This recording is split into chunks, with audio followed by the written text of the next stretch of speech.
no campo da arte e da educação, quando esses dois campos se cruzam, muito se faz, se pensa para os estudantes, para os alunos das escolas, como uma dimensão fundamental da educação, né? A arte como um componente que é fundamental para o desenvolvimento de qualquer pessoa.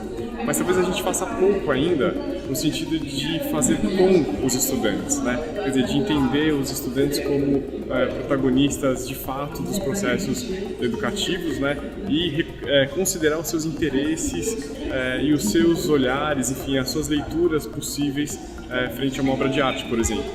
Então, vem daí muito nosso interesse nessa parceria com Arte Brasileiros, no projeto Arte Escola, à medida em que aqui no Instituto a gente pensa muito sobre a qualidade da participação dos públicos que a gente recebe. E sendo um desses públicos, o principal deles, as crianças e os jovens das escolas e prioritariamente das escolas públicas.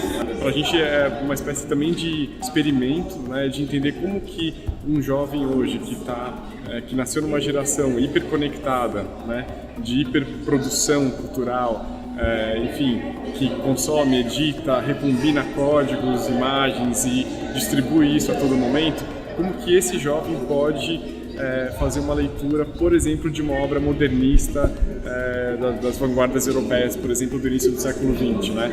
O que faz sentido hoje para esse jovem de 15, 16, 17 anos frente a uma obra dessas, né? Quer dizer, qual é a leitura, a interpretação, a atualização dessa visão nos dias de hoje?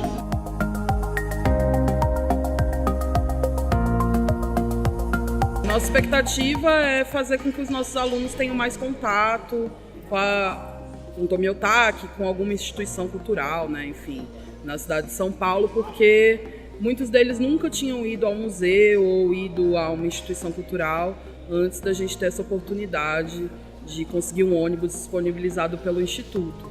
Tudo isso eu acho que é muito interessante para eles, que não costumam sair da dinâmica de sala de aula fechada. Eu sou professora de história, né? Então eu uso muito arte para dialogar com eles sobre questões políticas, enfim, até quanto suporte documentos de uma época para tratar de determinados assuntos. Mas eles têm muito pouco contato com a experiência artística em si, assim, é muito teórica a vivência deles. A escola tem muito pouca estrutura para fornecer essas vivências para eles. Inclusive tem alguns alunos que estão super encantados com isso, que gostam muito de escrever, que nunca pensaram que poderiam publicar num site de uma revista e que estão animados justamente pela questão da escrita. Quando a Arte Brasileiros propôs o projeto Arte Escola para nós, fez muito sentido por a gente entender essa triangulação possível também entre um veículo muito relevante de comunicação no campo da cultura, que é a Arte Brasileiros, o Instituto Tomi Otaki como uma instituição de arte e de mediação, né, de arte, e a escola como a principal instância educacional, obviamente, né, e como que essa triangulação, essa aliança de competências poderia funcionar. Foi bem agradável, porque eu achei o ambiente não ficou hostil e também não ficou completamente calmo. Tá dentro das expectativas. O Fernando Leger, porque eu não diria que foram as cores, mas sim as formas, porque ele mistura a realidade entre o 2D e o 3D. Então fica bem complexo e eu achei que ficou uma loucura que dê para entender.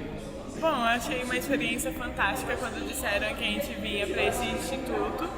E eu achei incrível, porque eu sou apaixonada por museu, por obra de arte. Então a gente sempre tem o cuidado de buscar recursos para conseguir trazer os alunos para cá, né, quer dizer, fornecer ônibus para que eles possam visitar a exposição, né? E a gente tem um trabalho de mediação aqui com uma equipe de educadores que recebe os professores, recebe os alunos, engaja os professores também no desenvolvimento de materiais educativos, temos algumas formações específicas para professores, né?